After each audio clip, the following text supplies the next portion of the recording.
ध्यान से देखो, इंटीग्रेटिंग फैक्टर से मल्टीप्लाई करने पर ये जो अब लिखा हुआ है ये एक एग्जैक्ट डिफरेंशियल लिखा हुआ है। Hello hi everyone, this is Sudarshan Vairagi और maths teacher. So welcome to my YouTube channel maths with Sudarshan Vairagi.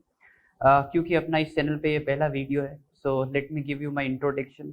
I have done my BTech from NIT K Surathkal in 2015 and from 2015 I have been associated with Vibrant Academy. I am still there in Vibrant Academy. In last 2 years I was also associated with an academy, है ना। तो पिछले इन 7 साल से जो है जो बच्चे जेई मेन और एडवांस की तैयारी कर रहे हैं, मैं जो है उनको मैथमेटिक्स पढ़ा रहा हूँ। ठीक है, ये मेरा एक छोटा सा इंट्रोडक्शन था, है ना। अब इस चैनल पर एग्जैक्टली क्या होने वाला है, तो जो जेई की मैथमेटिक्स होती है, चाहे वो जेई मेन की हो या जेई एडवांस की हो, है ना, उस मैथमेटिक्स के रिलेटेड जो भी वीडियोस, उस कंटेंट से रिलेटेड जो भी वीडियोस हैं, वो आपको जो है फ्रीक्वेंटली इस चैनल पर जो है मिलते रहेंगे। ठीक है, अब आपका ज़्यादा टाइम नहीं लेंगे और शुरू करते हैं अपने पहले वीडियो से, है ना। सो आज का जो टाइटल है वो है importance of integrating factor. Integrating factor के बारे में आपने सुना होगा डिफरेंशियल इक्वेशन के अंदर कि लीनियर डिफरेंशियल इक्वेशन में इंटीग्रेटिंग फैक्टर वगैरह निकालते हैं अपन, उसी से अपन उसका सॉल्यूशन वगैरह लिखते हैं। उसके डेरिवेशन में भी इंटीग्रेटिंग फैक्टर काम आता है। आज उसी की इंपॉर्टेंस के ऊपर अपन बात करने वाले हैं। तो मैंने 3 क्वेश्चन दिए हैं, है ना। तीनों ही क्वेश्चन सब्जेक्टिव क्वेश्चन है। 2 जेई के बहुत ही पुराने क्वेश्चन है, एक जेई 2001 में पूछा हुआ है, एक जेई 2003 में पूछा हुआ है और ये एक जनरल क्वेश्चन है। ठीक है, तीनों में आपको ये समझना है कि इंटीग्रेटिंग फैक्टर्स की हेल्प से जो है इन क्वेश्चंस को कैसे सोल्व किया जा रहा है। So let me start with the first question. भाई पहला क्वेश्चन है, let the function ln f of x is defined where f of x exists for x greater than equal to 2। भाई इन्होंने यहाँ पर बोला है कि ln f of x exist करता है x ग्रेटर देन 2 के लिए, ग्रेटर देन इक्वल टू 2 के लिए। तो इसका मतलब यही हो गया कि ये जो f of x है ये ग्रेटर देन 0 है ना।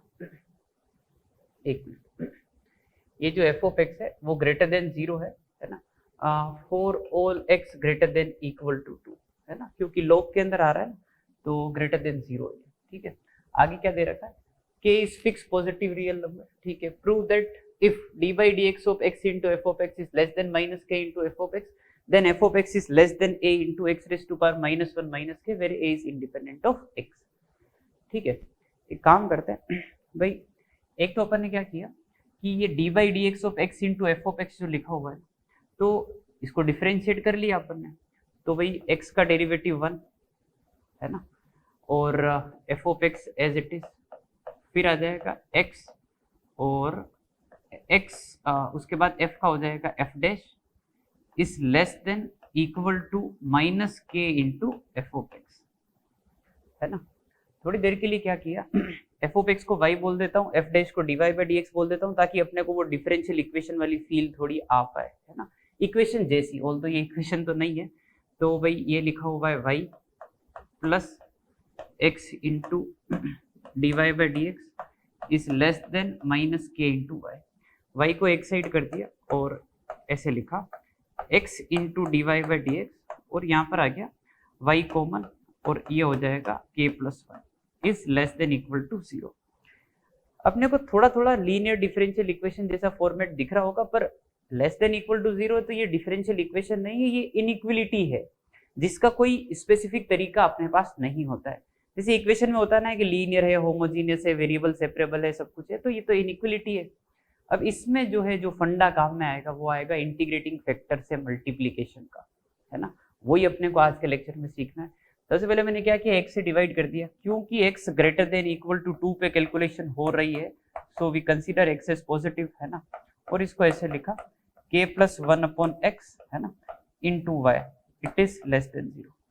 ठीक है, आप dy by d x plus p y equal to q type से सोचो इसको, और p की वैल्यू दिख गई होगी k प्लस 1 अपॉन एक्स, और अपन इंटीग्रेटिंग फैक्टर यहाँ से निकाल लेते हैं। तो अपने पास जो इंटीग्रेटिंग फैक्टर आएगा वो आएगा e की power p dot d x होता है ना। तो ये log x आ गया, k प्लस 1 ऊपर ले लो आप, तो ये आ जाएगा x की पावर k प्लस 1। जैसे अपने पास ये x की पावर k प्लस 1 आया, अपन जो है, आप याद करो डिफरेंशियल इक्वेशन लीनियर का जब डेरिवेशन करते हैं तब भी अपन इंटीग्रेटिंग फैक्टर से मल्टीप्लाई कर रहे होते हैं, सेम चीज यहाँ पर भी कर रहे हैं। x की पावर k प्लस 1 से यहाँ पर जो है अपन ने मल्टीप्लाई कर दिया, तो ये आ जाएगा x की power k plus 1 into d y by d x plus x की power k plus 1 into k plus 1 upon x into y, it is less than equal to 0, है ना। ठीक है, अब थोड़ा सा अच्छे से इसको एक बार लिख लेते हैं वापस, x plus 1 d y by d x. देखो यार इसमें क्या हो रहा है, x से x गया, k प्लस 1 आगे लिख लो, थोड़ा सा अच्छा दिखेगा, k प्लस 1 इंटू एक्स की power k into y, it is less than equal to 0। ध्यान से देखो, इंटीग्रेटिंग फैक्टर से मल्टीप्लाई करने पर ये जो अब लिखा हुआ है ये एक एग्जैक्ट डिफरेंशियल लिखा हुआ है। ये पता है क्या लिखा हुआ है, ये लिखा हुआ है d by d x of y into x की power k plus 1 is less than 0। सोच के देखो, y का d y by d x, x की power k plus 1 as it is, k plus 1 x की power k y as it is less than 0। अब अपन क्या करें, इस पूरे को मैंने एक नया फंक्शन बोल दिया, लेट्स से वो थोड़ी देर के लिए g ऑफ x है, तो जो g ऑफ x है वो कितना हो गया, y इंटू एक्स की पावर k प्लस 1, और अपन y की वैल्यू वापस पुट कर देते हैं, तो y अपन ने क्या अज्यूम किया था, f ऑफ x, तो f of x into x की पावर k प्लस 1, ये अपना एक नया फंक्शन है, वो g ऑफ x है। उसके बारे में एक इंपॉर्टेंट इंफॉर्मेशन है कि d by d x of g is less than 0 equal to 0, तो इसका मतलब क्या हुआ, इसका मतलब ये हुआ कि भाई g डैश जो है वो लेस देन इक्वल टू 0 है। अच्छा, ये सारी बातें जो है x ग्रेटर देन 2 के लिए वैलिड है, ध्यान रखना है ना, ठीक है, तो वो मैं बार बार फिर लिख नहीं रहा हूँ। तो g ऑफ x जो है वो क्या हो गया अपने पास, decreasing function, g of x decreasing function है for all x greater than equal to 2, एक minute, for all x greater than equal to 2, 2 से आगे जो है डिक्रीजिंग फंक्शन है। तो एक काम करते हैं, इसका अपन जो है ग्राफ बनाते हैं।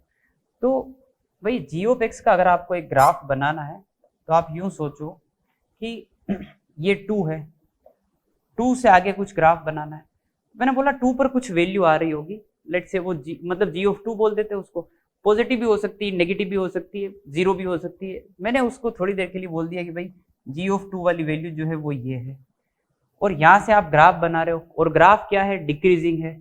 अब अगर ग्राफ डिक्रीजिंग है तो ऐसे डिक्रीज कर रहा होगा, है ना, ऐसे डिक्रीज कर रहा होगा, एक्चुअली नेगेटिव तो नहीं आएगा वो, है ना, थोड़ा सा गड़बड़ बना दिया मैंने, क्योंकि अपने वो लॉग के अंदर आ रहा है ना, ठीक है, तो f ऑफ x जो है पॉजिटिव है, तो x की पावर k प्लस 1 भी पॉजिटिव ही होगा, क्योंकि k पॉजिटिव और x ग्रेटर देन 2 है, इसलिए तो यहाँ से डिक्रीज कर रहा होगा, तो ऐसा कुछ सोच लेते हैं, है ना। तो ये जो पॉइंट है ये है 2 कोमा कुछ g ऑफ 2 जैसा, है ना, और ये जो ग्राफ है वो है y equal to g of x का ग्राफ, कि भाई आपने जो है उसको डिक्रीजिंग बोला और आपने एक ग्राफ बना दिया। इस ग्राफ से समझ में आ रहा है क्योंकि ये 2 के आगे डिक्रीजिंग है, तो g ऑफ x की वैल्यू हमेशा हमेशा g ऑफ 2 से तो कम ही होगी, इक्वल टू भी चलेगी। मैं क्या कहना चाह रहा हूं, मैं ये कहना चाह रहा हूं कि g of x is always less than और equal to g of 2 for all x which is greater than equal to 2, क्योंकि डिक्रीजिंग है वो, सीधी सीधी बात है। अब अपन एक काम करते हैं, g ऑफ x की वैल्यू पुट कर देते हैं। g ऑफ x की वैल्यू है f of x into x की power k plus 1, it is less than g of 2 equal to, है ना। f ऑफ x को यही रखा, x की पावर k प्लस 1 वैसे पॉजिटिव है, डिवाइड कर दिया अपन ने, तो यहाँ पर आ जाएगा g ऑफ 2 इंटू एक्स की पावर माइनस k माइनस 1, ठीक है। अब आप यूं सोच ले कि भाई ये जो g ऑफ 2 है ना, ये कुछ कांस्टेंट होगा, और लेट्स से वो कांस्टेंट कुछ alpha beta a b c कुछ भी मानो, तो a बोल दिया, सो f of x is less then x की power minus k minus 1। I think अपने को यही प्रूव करना था, a is independent of x, हाँ इंडिपेंडेंट ऑफ x है क्योंकि वो तो g ऑफ 2 है। समझ में आती है बात अपने को, ठीक है भाई, है ना। तो इस प्रकार से अपन ने इंटीग्रेटिंग फैक्टर से मल्टीप्लाई करके इस डिफरेंशियल इनइक्वलिटी को हैंडल किया। तो दो ही क्रिटिकल स्टेप होती है कि जो आपको लीनियर डिफरेंशियल इनइक्वलिटी जैसा दिख रहा है, इंटीग्रेटिंग फैक्टर निकालो, मल्टीप्लाई कर दो, मल्टीप्लाई करते ही एग्जैक्ट डिफरेंशियल ऑब्जर्व करो, और उसके बाद आप मोनोटोनिसिटी में घुस जाओ। इसी के बेसिस पे अपन एक और सवाल करते हैं ताकि आपको और ज्यादा क्लैरिटी आए। ये क्वेश्चन जो है जेई 2001 में पूछा हुआ है ना। So let f of x x greater than equal to 0, be a non negative continuous function, यहीं पे रुक जाते हैं, non negative continuous function. Non negative का मतलब आप समझ गए, नॉन नेगेटिव का मतलब ये हो गया कि ये जो स्मॉल एफ ऑफ एक्स है वो 0 या 0 से बड़ा है for all x greater than equal to 0 है ना, नेगेटिव नहीं होना चाहिए, 0 और पॉजिटिव हो सकता है, ठीक है। Let capital F of x which is 0 से लेकर x f of t d t, अच्छा, for x greater than equal to 0, fine. If for some c greater than 0 f of x is less than c into capital F of x, then prove that f of x is 0। तो एक तो सारी बातें जो है, जो दे रखा है या जो प्रूव करना है वो x greater than equal to 0, तो ये बार बार मैं बोलूंगा नहीं कि हाँ ये इसके लिए हो रहा है, x greater than equal to 0 के लिए चल रहा है, ठीक है, ओके। वहां से शुरू करते हैं। यार इसमें मेरे को थोड़ा लेबनिज जैसा फील आ रहा है ना, वेरिएबल लिमिट है, तो मैंने क्या किया इसको डिफरेंशिएट कर दिया, तो ये आ जाएगा कि capital f dash of x is equal to, इधर एक्स का 1 और एक्स अंदर आ जाएगा तो ये एफ ऑफ एक्स हो जाएगा, तो capital F of x is equal to small f of x ये यहाँ से समझ में आ गया। उसके बाद आगे क्या दे रखा है, ये वाली चीज, इसको एक बार लिखा अपन ने कि भाई ये है f of x is less than c into capital F of x, और इस एफ ऑफ एक्स की जगह अपन यहाँ से क्या पुट कर दें, capital f dash, so capital F dash is less than c into f of x। f of x को y बोला, dy by dx ये हो गया है ना, ताकि अपने को डिफरेंशियल इक्वेशन की फील आ जाए। So minus c y it is less than equal to 0, inequality दिख गया। फिर से अपन जो है इंटीग्रेटिंग फैक्टर ही निकाल रहे होंगे, तो इंटीग्रेटिंग फैक्टर आएगा e की power minus c dot d x, है ना, तो e की पावर माइनस सी एक्स जो है वो आ गया अपना इंटीग्रेटिंग फैक्टर। क्या किया अपन ने, इंटीग्रेटिंग फैक्टर से मल्टीप्लाई कर दिया, जो हर बार करना होता है ना इस प्रकार के क्वेश्चन में, e की power minus c x into d y by d x minus c e की power minus c x into y, है ना, it is less than equal to 0। Multiply करते यहाँ पर जो है अपने को एक एग्जैक्ट डिफरेंशियल दिख रहा होगा, वो मैं आपको यहाँ दिखा देता हूँ, देखो y का d y by d x और e की power minus c x as it is, e की पावर माइनस सी एक्स का माइनस सी e की power minus c x into y as it is, ठीक है भाई। तो ये जो चीज है वो लिखी हुई है d y d x of y into e की power minus c x, it is less than equal to 0, ठीक बात, ठीक है भाई। अब अपन इसको एक नया फंक्शन बोल देते हैं, लेट्स से वो g ऑफ x है, तो जो g ऑफ x है वो है y इंटू ई की पावर माइनस सी एक्स, और इस y को अपन वापस बोल दें कि भाई ये तो कैपिटल एफ ऑफ एक्स था इंटू ई की पावर माइनस सी एक्स। अच्छा g के बारे में क्या कमेंट है, सर g के बारे में कमेंट ये है कि g डैश लेस देन 0 है, g डैश जो है वो लेस देन इक्वल टू 0 है, इसका मतलब ये हुआ कि जो g वाला फंक्शन है वो डिक्रीजिंग है, g वाला फंक्शन डिक्रीजिंग है। अच्छा तो ग्राफ बना देते हैं एक अपन 0 से आगे, अच्छा ये सारी बात है 0 या 0 से आगे, है ना, ठीक है, ग्राफ बनाया, तो 0 से आगे ग्राफ बनाना मेरे को g ऑफ 0 की जरूरत पड़ेगी।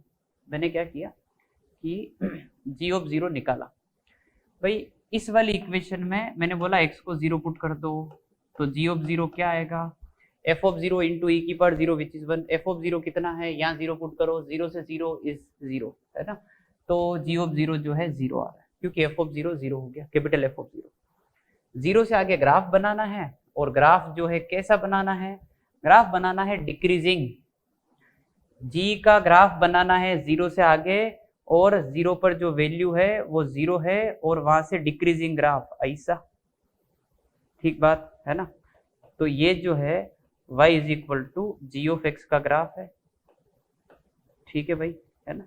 And from graph it is very much clear कि जो g ऑफ x है वो हमेशा हमेशा 0 या 0 से कम है for all x greater than equal to 0, ठीक बात।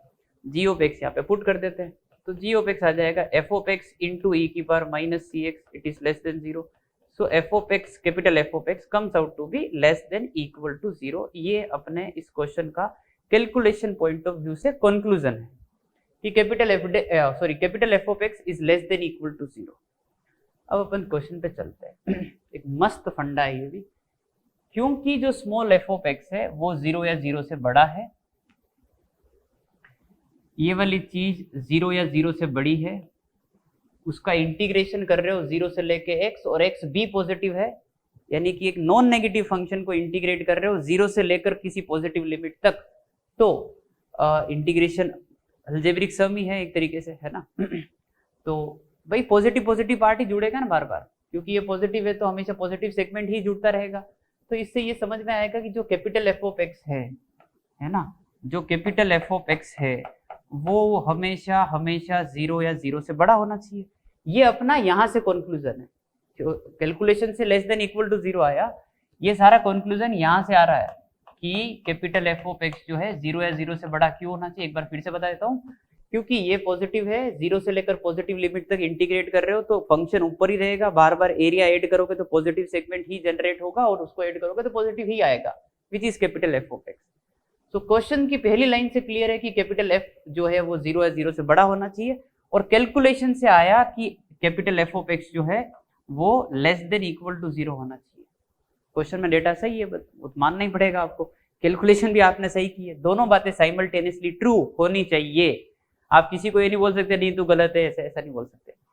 तो अब दोनों में कॉमन क्या आ रहा है, दोनों में कॉमन ये आ रहा है कि ये बोल रहा है लेस देन इक्वल टू 0, ये बोल रहा है ग्रेटर देन इक्वल टू 0। इन दोनों की लड़ाई में एक बात लिख दो कि capital F of x is 0, ताकि दोनों खुश रहे, कि भाई 0 कर दो तुम, ताकि ये भी खुश वो भी खुश, क्योंकि दोनों अपनी जगह सही है। तो capital F of x is 0। अब सोचो, जब ये चीज 0 आ रही है और ये फंक्शन नॉन नेगेटिव है और इसका इंटीग्रेशन कर रहे हो 0 से लेके किसी पॉजिटिव लिमिट तक, तो ये 0 आना चाहिए हमेशा। भाई इंटीग्रेशन में तो बार बार एरिया ऐड होता है, तो कुछ फंक्शन की अगर कुछ वैल्यू होगी तो वो बार बार एडिशन में आएगा, तो वो तो पॉजिटिव क्वांटिटी जनरेट कर रहा है। आप चाहते हो कि ये 0 आ जाए, तो भैया फिर एक ही बात हो सकती है कि ये फंक्शन जो है हमेशा हमेशा 0 हो जाए फिर, क्योंकि 0 का इंटीग्रेशन 0 से लेके x में ही 0 आएगा, क्योंकि अदरवाइज कुछ भी हुआ तो फिर वो एडिशन में आ जाएगा, आपके पॉजिटिव क्वांटिटी ऐड करता रहेगा। तो इससे अपने को समझ में आता है क्योंकि कैपिटल एफ ऑफ एक्स 0 है तो उसको 0 होना ही पड़ेगा, तभी ये पूरा 0 हो पाएगा। यही प्रूव करना था। तो इस क्वेश्चन में इंटीग्रेटिंग फैक्टर वगैरह सब आया, पर आखिरी में जाकर इंटीग्रेशन, डेफिनेट इंटीग्रेशन की जो स्टैंडर्ड डेफिनेशन की ये अलजेब्रिक एरिया होता है, वो भी जो है अपन ने यूज किया है। ठीक है, ओके, आगे बढ़े, है ना। इसी के बेसिस पे अपन एक और क्वेश्चन करते हैं। हाँ जी, p of 1 0 दे रखा है and d by dx of p of x is greater than p of x for all x greater than equal to 1, then prove that p of x is greater than 0 for all x greater than 1। ठीक है, देखो p of x को y बोल देते हैं, ठीक लगेगा, है ना, डिफरेंशियल इक्वेशन की फील तुरंत आ जाएगी। तो ये लिखा हुआ है dy by dx is greater than y, ये लिखा हुआ है dy by dx minus y greater than 0। Integrating factor निकाल लिया अपन ने, e की पावर माइनस एक्स दिख गया, इंटीग्रेटिंग फैक्टर से मल्टीप्लाई कर लिया, तो e की power minus x into d y by d x minus e की power minus x into y greater than 0 हो गया। अच्छा जी, ये लिखा हुआ है d by d x of y into e की power minus x, it is greater than 0। यहाँ तक बात समझ में आ जाती है। यहाँ ठीक है, इसको एक नया फंक्शन बोल देंगे अपन, है ना। तो अपन ने बोल दिया कि भाई ये जो चीज़ है, लेट से थोड़ी देर के लिए कुछ g ऑफ x वाला फंक्शन है, तो g of x is y into e की power minus x. G of x जो है y यानी कि p of x into e की पावर माइनस एक्स, ये दे रखा है अपने को, है ना। ठीक है, एक मिनट, ठीक है, चलो। हाँ, इसमें इसका डेरिवेटिव ग्रेटर देन 0 है, g डैश जो है ग्रेटर देन 0 है, यानी कि g जो है वो इंक्रीजिंग फंक्शन है। अच्छा, ये सारा जो कैलकुलेशन है ये x greater than equal to 1 के लिए।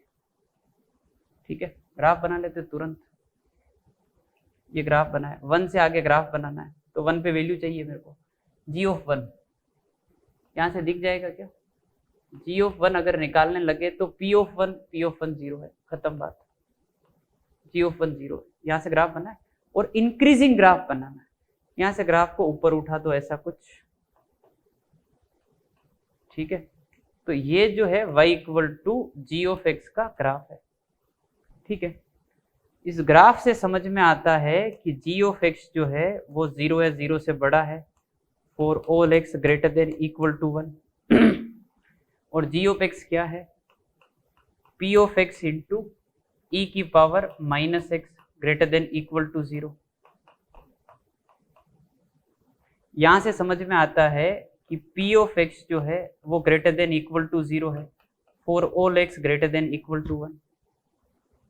ये तो समझ में आ गया, ठीक है।